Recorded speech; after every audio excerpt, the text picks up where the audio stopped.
কেউ যদি আপনার ছেলেকে মেরে ফেলে, কেউ যদি আপনার জায়গা জমি আত্মসাৎ করে, আপনার সাথে 2 নাম্বারি করে থাকে, ধোঁকাবাজি প্রতারণা করে থাকে, আপনি সেই লোকটা যতক্ষণ পর্যন্ত আপনার দিকে নিজে নিজে ফিরে না আসবে, মাফ না চাইবে, ততক্ষণ পর্যন্ত আপনি তাকে ইচ্ছা করে ডেকে ডেকে মাফ করে দিবেন না। ঠিক কিনা বলেন? ওই লোকটা যদি আপনার কাছে মাফ চাইতে আসে, নিজের ভুল যদি স্বীকৃতি দেয়, হয়তো আপনি তাকে মাফ করে দিতে পারেন। কিন্তু আল্লাহ রাব্বুল আলামিন এমন এক মহান রব, এমন এক মহান সত্তা, যিনি তার বান্দাদেরকে ইচ্ছা করে ডেকে ডেকে প্রত্যেক দিন এবং রাতে আল্লাহ তাআলা তাদেরকে ডেকে ডেকে বলেন, কে আছো আমার কাছে মাফ চাওয়ার, কে আছো আমার কাছে তাওবা করার? আমি আল্লাহ রাব্বুল আলামিন তোমাদের তাওবাকে, আমি আল্লাহ রাব্বুল আলামিন তোমাদের ইস্তিগফারকে কবুল করে তোমাদেরকে মাফ করে দেব। জোরে বলেন সুবহানাল্লাহ। আর আল্লাহ যদি কাউকে মাফ করে দেন, শুধু মাফই করেন না, বরং যে গুনার খাতার মধ্যে তার নাম লেখা আছে, সেই নাম সহকারে আল্লাহ তাআলা একেবারে মুছে ফেলে দেন। থানাতে আসামি ধরলে আসামিদের একটা তালিকা আছে না? আসামির যদি জামিনও হয়ে যায়, কিন্তু খাতা থেকে তার নামটা বাদ যায় না, ওটা ওখানে থাকে। ঠিক কিনা বলেন? ব্ল্যাক লিস্টের মধ্যে ওই নামটা থাকে। ভবিষ্যতে যদি কেউ চুরি ডাকাতি করে, সন্ত্রাসী রাহাজানি করে, পুলিশ তখন সন্দেহমূলক ভাবে আগে তারে যাইয়া ধরে। ঠিক কিনা বলেন? কয় যে আগে তো এই লোকটাই কাজ করতে। আর আল্লাহর কোন বান্দা, আল্লাহর কোন বান্দি যদি আল্লাহর কাছে চূড়ান্ত ভাবে তাওবা করে, একনিষ্ঠতার সাথে ফিরে আসে, আল্লাহ রাব্বুল আলামিন তখন সেই বান্দাকে শুধু তার গুনার খাতা থেকে নামটাই বাদ দিয়ে দেন না, বরং ওই নামের খাতা সকল আল্লাহ তাআলা একেবারে জ্বালিয়ে পুড়িয়ে দেন। সুবহানাল্লাহ।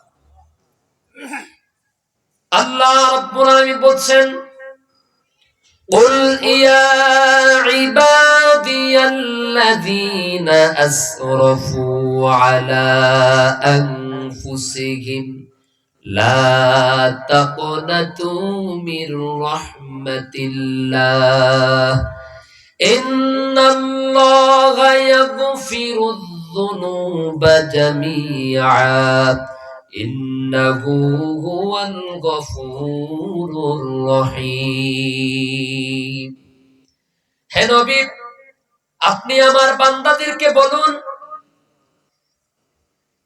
যারা, যেই সমস্ত বান্দারা নিজেদের উপরে জুলুম করে, গুনাহ করে, অবিচার করে নিজেদের উপরে জুলুম করে ফেলেছে, আর তারা এখন নিজেরা নিজেদের উপরে, আল্লাহর উপর থেকে তারা নিরাশ হয়ে গেছে, হতাশ হয়ে গেছে, আপনি তাদেরকে বলুন, হে আমার বান্দারা, তোমরা যারা নিজেদের উপরে জুলুম করেছো, অবিচার করেছো, তোমরা নিরাশ হয়ে যেও না, হতাশ হয়ে যেও না। আল্লাহ রাব্বুল আলামিন তোমাদের সব গুনাহগুলোকে মাফ করে দিবে। লা তাকনাতু মির রাহমাতিল্লাহ ইন্নাল্লাহা ইয়াগফিরুয যুনুবা জামিআ ইন্নাহু হুয়াল গফুরুর রহিম। তিনি অত্যন্ত দয়ালু, অত্যন্ত ক্ষমাশীল। তার নাম কি? আরো জোরে বলুন, একটু জিকির করেন, লা ইলাহা ইল্লাল্লাহ, লা ইলাহা ইল্লাল্লাহ, লা ইলাহা ইল্লাল্লাহ মুহাম্মাদুর রাসূলুল্লাহ সাল্লাল্লাহু। আল্লাহর কোন বান্দা যখন জুলুমের পথকে পরিহার করে, অন্যায় অসত্যের পথকে পরিহার করে একনিষ্ঠতার সাথে আল্লাহর দিকে ফিরে আসে, আল্লাহ তাআলা তখন ওই ব্যক্তির চাইতে অধিক পরিমাণে খুশি হয়ে যান। যে ব্যক্তি তার একমাত্র বাহনকে নিয়ে মরুভূমির বিশাল পথ পাড়ি দিল, আর হঠাৎ করে মাঝপথে তার সেই বাহনটা হারিয়ে গেল। লোকটা হতাশ হয়ে গেল, নিরাশ হয়ে গেল, দুশ্চিন্তার মধ্যে পড়ে গেল। কিছুক্ষণ পরে আবার তার উটটা ফিরে এলো, বাহনটা ফিরে এলো। এই ব্যক্তি তার হারানো উট ফিরে পাওয়ার পর যতটুকু না খুশি হয়, আল্লাহর কোন বান্দা যখন অন্যায়ের পথ, গুনাহের পথ, অপরাধের পথকে ছেড়ে দিয়ে আল্লাহর দিকে তাওবা করে ফিরে আসে, আল্লাহ রাব্বুল আলামিন তার থেকে আরো বেশি খুশি হয়ে যান। এই কথা কি বুঝাতে পেরেছি? ধরেন মরুভূমির একেবারে বিশাল লম্বা একটা পথ, এমন এক জায়গা গিয়ে লোকটা বিশ্রাম নিয়েছে। পিছনে 200 মাইল, সামনে 200 মাইল। বাহন হিসেবে তার একটাই মাত্র বাহন আছে, সেটা হচ্ছে উট অথবা ঘোড়া। লোকটা ক্লান্ত হয়ে যাওয়ার পরে, লোকটা পেরেশান হয়ে যাওয়ার, লোকটা ক্লান্ত হয়ে যাওয়ার পর একটু বিশ্রাম নেওয়ার জন্য গাছের নিচে আরাম ফরমালো। আর তখন তার চোখের মধ্যে ঘুম চলে এলো। হঠাৎ করে ঘুম থেকে জেগে দেখে তার উটটা নাই, বাহনটা নাই। এই লোকটাকে খুশি হবে নাকি বেজার হবে? কারণ সামনে 200 মাইল, পিছনে 200 মাইল, এমন এক মাঝপথে এসে তার বাহনটা হারিয়ে গেছে। লোকটা যতটুকু না কষ্ট পেয়েছেন, লোকটা যতটুকু না ব্যথিত হয়েছেন, আল্লাহর কোন বান্দা যখন এভাবে গুনাহের দিকে, অপরাধের পথের দিকে এগিয়ে যায়, আল্লাহ রাব্বুল আলামিন এমন তার উপরে পেরেশান হয়ে যান। আবার যখন সেই লোকটা তাওবা করে আল্লাহর দিকে ফিরে আসে, ওই ব্যক্তি যেমন করে ঘুম থেকে আবার জেগে উঠার পর যদি দেখে তার বাহনটা ফিরে এসেছে, আপনারা বলেন লোকটা কি এখন খুশি হবে না বেজার হবে? এই ব্যক্তি যেমন করে তার বাহনকে ফিরে পাওয়ার পর খুশি হয়, নবীজি বলেন আল্লাহু আফরাহু বিতাওবাতি আবদিহি মিন আহাদিকুম সাকাত আলা বাঈরিহি আরদিন ফালাত। আল্লাহর কোন বান্দা যখন এইভাবে আল্লাহর দিকে তাওবা করে সমস্ত গুনাহের পথ থেকে ফিরে আসে, আল্লাহ তাআলা ওই ব্যক্তির চাইতে আরো বেশি খুশি হয়ে যান। জোরে কোন সুবহানাল্লাহ। আমরা তাওবা করলে খুশি হন কে? আমরা মাফ চাইলে খুশি হন কে? আল্লাহ। আমরা চাইবো কার কাছে? এটা কি মরার পরে নাকি আগে? মরার পরে কি সুযোগ আছে? আমার ভাইয়েরা, আল্লাহ রাব্বুল আলামিন বলছেন ইয়া আইয়ুহাল্লাযীনা আমানু তুবু ইলাল্লাহি তাওবাতান নাসুহা আসা রাব্বুকুম আইয়ুকাফফিরা আনকুম সাইয়্যাতিকুম ويدخلكم جنات تجري من تحتها الأنهار। আল্লাহ রাব্বুল আলামিন বলছেন, হে ঈমানদারেরা, বিশ্বাসীরা, তোমরা আল্লাহর দিকে ফিরে আসো, একনিষ্ঠতার সাথে তাওবা করো, খালেস ভাবে তাওবা করো। আর তোমরা যদি তাওবা করো, আসা রাব্বুকুম আইয়ুকাফফিরা আনকুম সাইয়্যাতিকুম, অতি তাড়াতাড়ি, অচিরেই আল্লাহ রাব্বুল আলামিন তোমাদের সমস্ত ছোট বড়, দিনে এবং রাতের আলোতে, অন্ধকারের, গোপন এবং প্রকাশ্যের সব গুনাহগুলোকে মাফ করে দিবেন। এই ওয়াদা কার?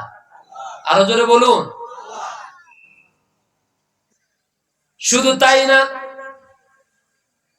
ওয়ায়ুদখিলাকুম জান্নাতিন তাজরি মিন তাহতিহাল আনহার। গুনাহ মাফ করে দেওয়ার পর আল্লাহ রাব্বুল আলামিন তোমাদেরকে এমন এক জান্নাতে প্রবেশ করাবেন, যে জান্নাতের তলদেশে থাকবে নহর সমূহ। যেরকম সুবহানাল্লাহ। গুনাহও মাফ করে দিবেন, আবার জান্নাতেও প্রবেশ করাইয়া দিবেন। ওয়াদা কার? তবে শর্ত হচ্ছে তাওবাটা হতে হবে একনিষ্ঠতার সাথে। কিসের সাথে?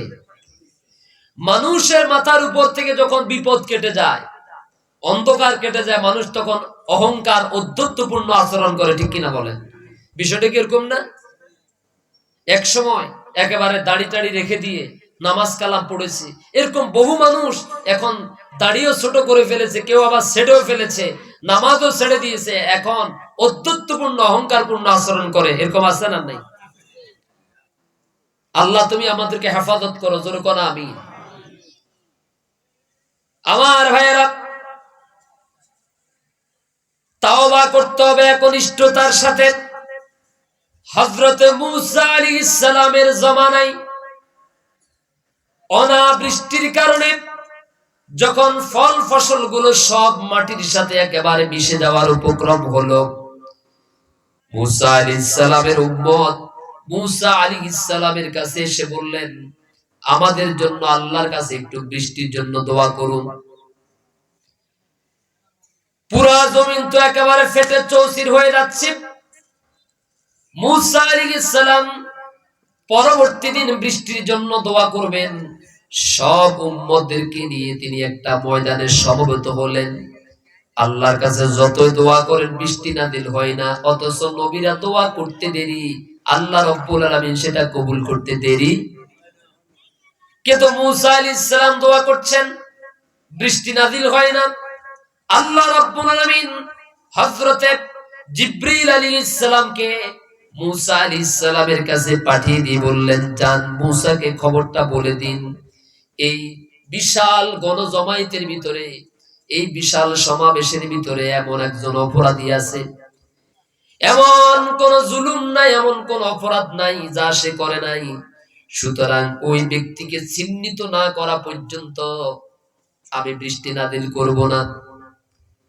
মূসা আলাইহিস সালাম এবার বললেন, হযরতে মূসা আলাইহিস সালাম এবার ঘোষণা জারি করে দিলেন, এই সমাবেশের মধ্যে এমন একজন গুনাহগার, এমন একজন অপরাধী আছে, যতক্ষণ পর্যন্ত তাকে খুঁজে বের না করব ততক্ষণ পর্যন্ত আল্লাহ বৃষ্টি দিবেন না। সুতরাং যেই লোকটা অপরাধী, নিজের থেকে দাঁড়িয়ে যাও, অথবা আমি যদি ধরতে পারি তাহলে শাস্তির পরিমাণ বেশি হবে।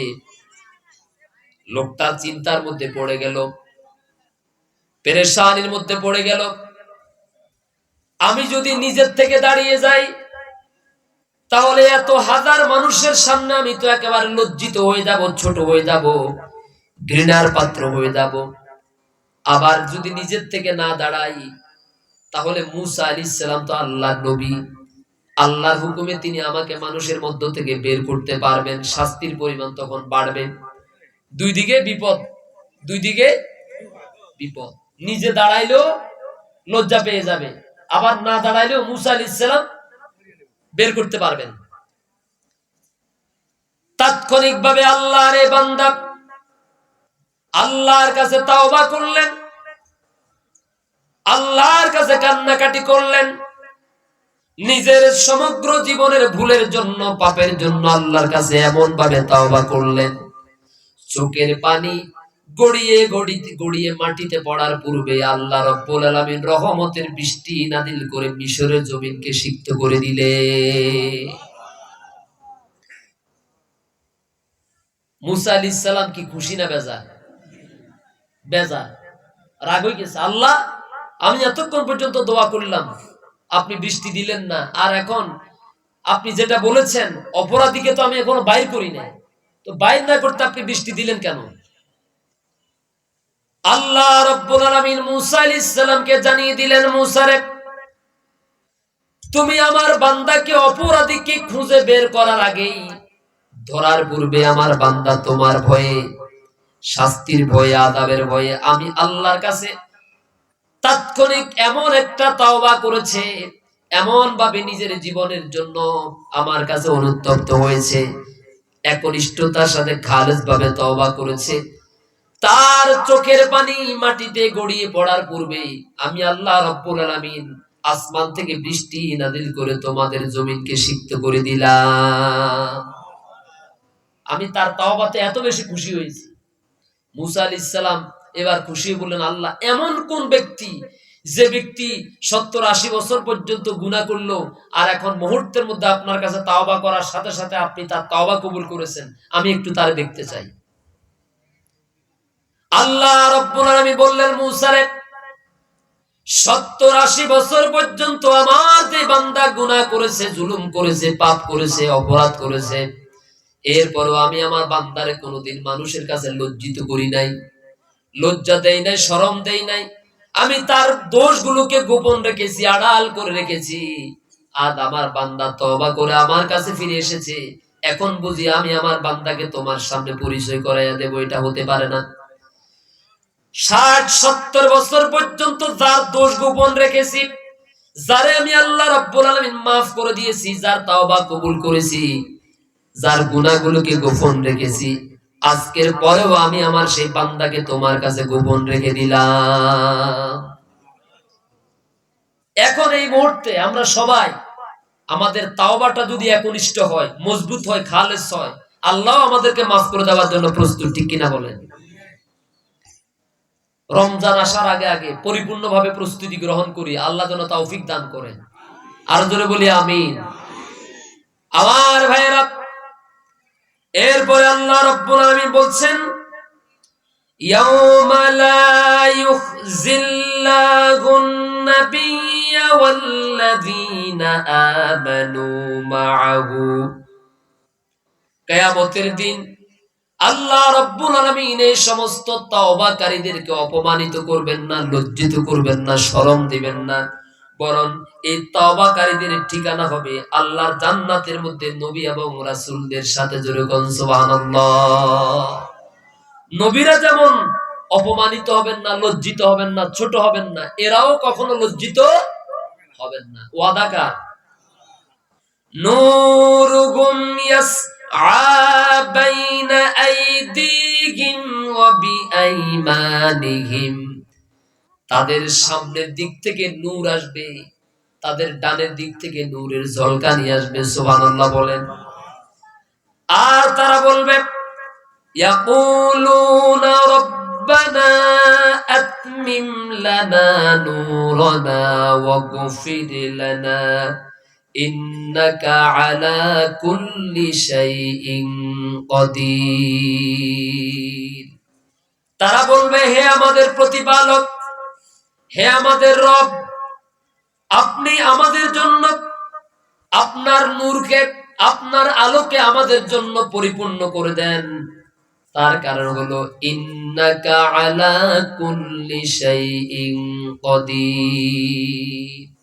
তার কারণ হচ্ছে আপনি তো সকল ক্ষমতার মালিক। সকল ক্ষমতার মালিক কে?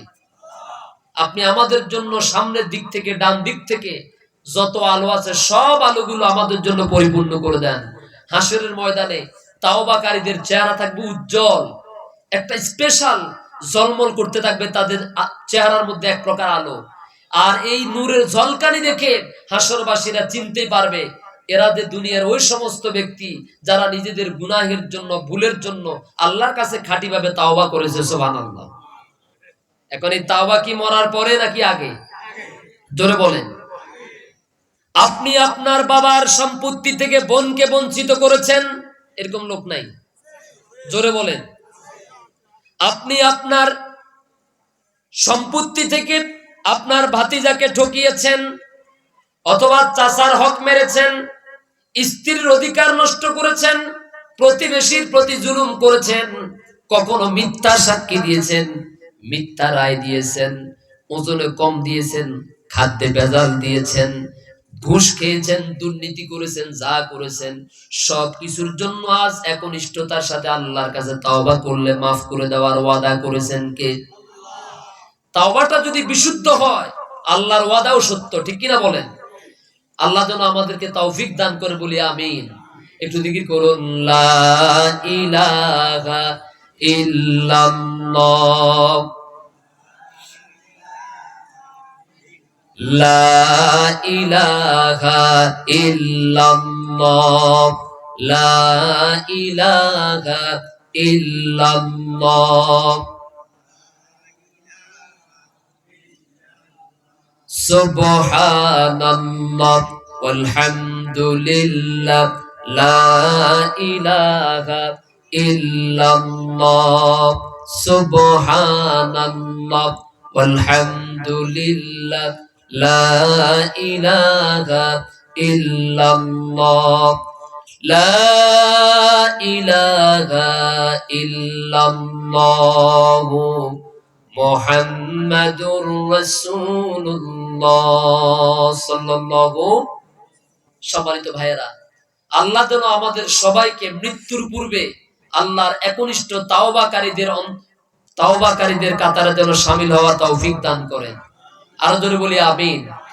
আরিফিয়া যুব সমাজ ওরা একটা অনুরোধ করেছে আপনাদের কাছে, সেটা হচ্ছে এখানে যতগুলো সদস্য আছে, আমি নিজেও এই আরিফিয়া সমাজের এই যুব ফাউন্ডেশনের একজন সদস্য, আজীবন সদস্য।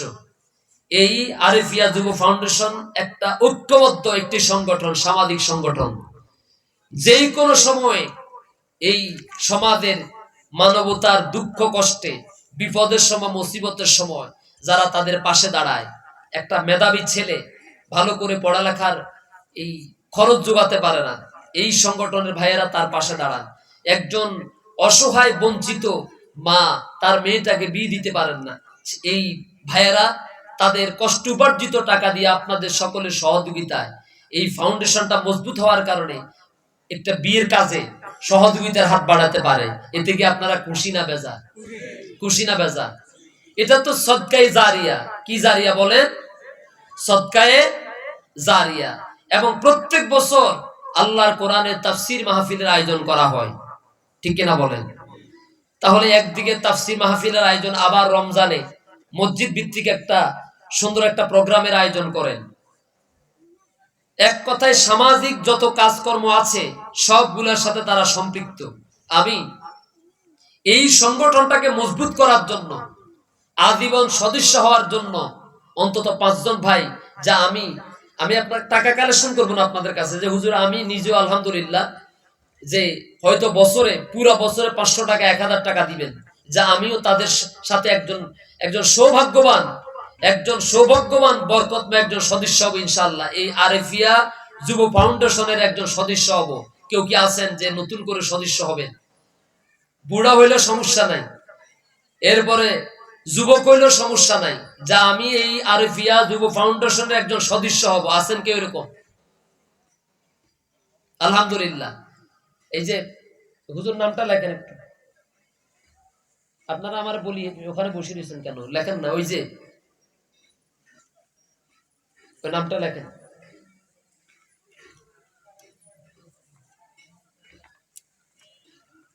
কি নাম বলেছেন?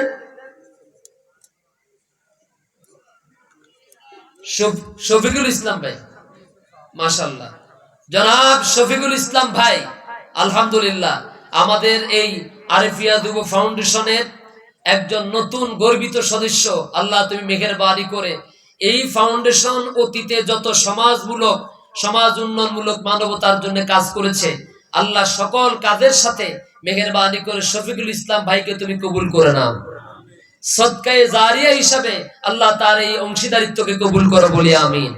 আর কেউ আছেন? আমি হব। আছেন কেউ এরকম? কি নাম? যে এই মুরব্বীর নাম লেখেন। আলহামদুলিল্লাহ, একজন বয়োবৃদ্ধ মুরব্বী মানুষ, তিনিও এই আরিফিয়া যুব ফাউন্ডেশনের নতুন গর্বিত সদস্য হয়েছেন। আলহামদুলিল্লাহ বলেন। আর কেউ আছেন সামনের দিক থেকে? দুলাল ভাই কই আছেন? কেউ সামনের দিক থেকে নতুন করে সদস্য হবেন এই ফাউন্ডেশনের? কখনো এই যেমন এই যে বন্যার্থদের মাঝে যে ত্রাণ বিতরণ, একটা মজবুত ইউনিটি থাকার কারণে, একটা শক্ত গ্রুপ থাকার কারণে যে কোনো কাজ সহজে আঞ্জাম দেওয়ার সুযোগ হচ্ছে, ঠিক কিনা বলেন? কিন্তু আমরা বিচ্ছিন্ন বিক্ষিপ্ত ভাবে যদি করি, অতটুকু আমরা অগ্রগতি হতে পারি না। এজন্য এই সংগঠনের সাথে সম্পৃক্ত থেকে যদি কেউ বলেন যে আমি ইনশাআল্লাহ একজন সদস্য। কি নাম আপনার? জনাব ইসমাইল মাস্তুরি সাহেব। আলহামদুলিল্লাহ, তিনি আজকে নতুন করে সদস্য হলেন। আলহামদুলিল্লাহ, আল্লাহ তুমি কবুল করো। হিলফুল ফুজুল সংগঠনের মতো এই সংগঠনকে কবুল করে নাও, আমিন। আর কেউ আছেন? আজীবন সদস্য, যে আপনি সদস্য হলে আপনাকে বেশি বেশি টাকা দেওয়া লাগবে, বিষয়টা এরকম না। আমি সদস্য হব ইনশাল্লাহ, যখন কোনো সহযোগিতার প্রয়োজন হয়, শারীরিক, মানসিক, আর্থিক ভাবে সহযোগী, আমি যতটুকুন পারি এই এখানে অংশীদার হব ইনশাল্লাহ। আছেন কেউ এরকম? আলহামদুলিল্লাহ। আল্লাহ তাআলা যেন সবাইকে কবুল করেন, বলি আমিন। একটু জিকির করেন, লা ইলাহা ইল্লাল্লাহ।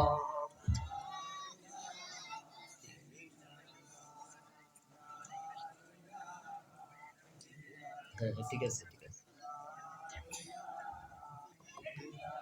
লা ইলাহা ইল্লাল্লাহ মুহাম্মাদুর রাসূলুল্লাহ সাল্লাল্লাহু। আমি কোনো কালেকশন করব না, এটা নিষেধ। কারণ আপনারা সব জায়গায় দিতে দিতে আলহামদুলিল্লাহ মোটামুটি ক্লান্ত। আপনারা আগে যা দিয়েছেন এলাকার এই যে এই যুবক ভাইদের সর্বাত্মক প্রচেষ্টার ফসল, প্রত্যেক বছর যেন আরো বড় পরিসরে মাহফিল হয়।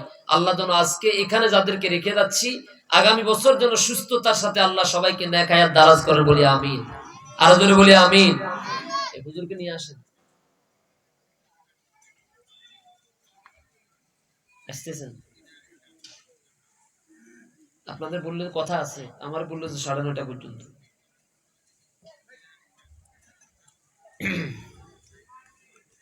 সম্মানিত ভাইয়েরা, সামনে রমজানুল মোবারক মাস। কিসের মাস?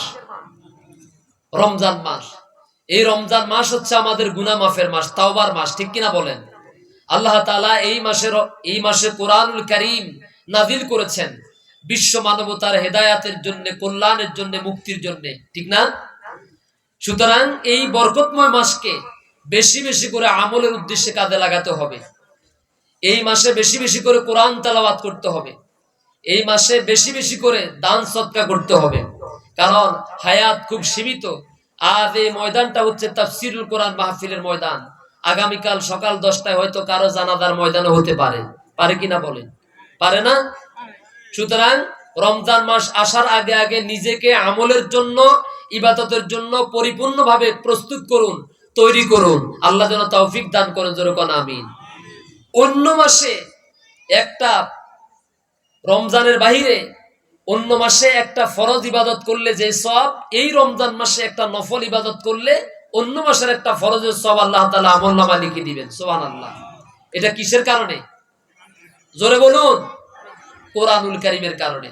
সুতরাং যেই কোরআনের কারণে এই মাসের এত মর্যাদা, এই মাসের এত শ্রেষ্ঠত্ব, এত দাম, আমি আপনি যদি সেই কোরআনের সাথে নিজেকে ওতপ্রোতভাবে জড়াই দেই, কোরআনকে যদি পরিপূর্ণভাবে আমলে জিন্দেগিতে বাস্তবায়ন করি, কোরআনকে যদি, এই রমজানের দাবি হচ্ছে কোরআনকে অর্থ সহকারে ভালোভাবে বুঝা। কি সহকারে? এমনি তো তেলাওয়াত করবেন, চেষ্টা করবেন অর্থ সহকারে বুঝার জন্য।